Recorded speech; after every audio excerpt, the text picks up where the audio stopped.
बहुत समय पहले द्वापर युग में मथुरा नगरी पर अत्याचारी राजा कंस का शासन था। कंस को अपनी शक्ति और क्रूरता पर बहुत गर्व था। एक दिन कंस ने अपनी बहन देवकी का विवाह यदुवंशी राजकुमार वसुदेव से किया।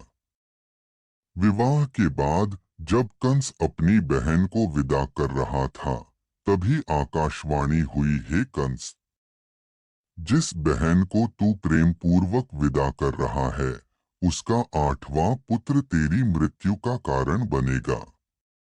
यह सुनते ही कंस क्रोधित हो गया और उसने देवकी को मारने का निर्णय लिया, लेकिन वसुदेव ने उसे वचन दिया कि वे अपने सभी संतानें कंस को सौंप देंगे। कंस ने उन्हें कारागार में बंद कर दिया।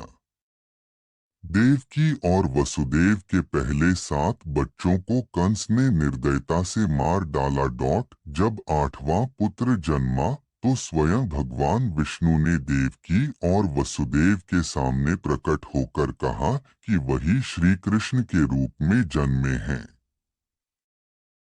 भगवान विष्णु ने वसुदेव को आदेश दिया कि वे श्री कृष्ण को गोकुल में नंद बाबा के घर ले जाएं।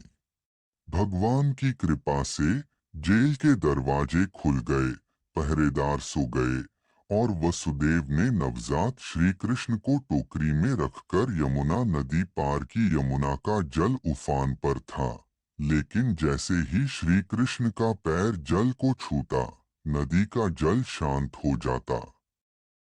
वसुदेव ने श्री कृष्ण को गोकुल पहुंचा दिया और उन्हें यशोदा माता की गोद में सौंप दिया।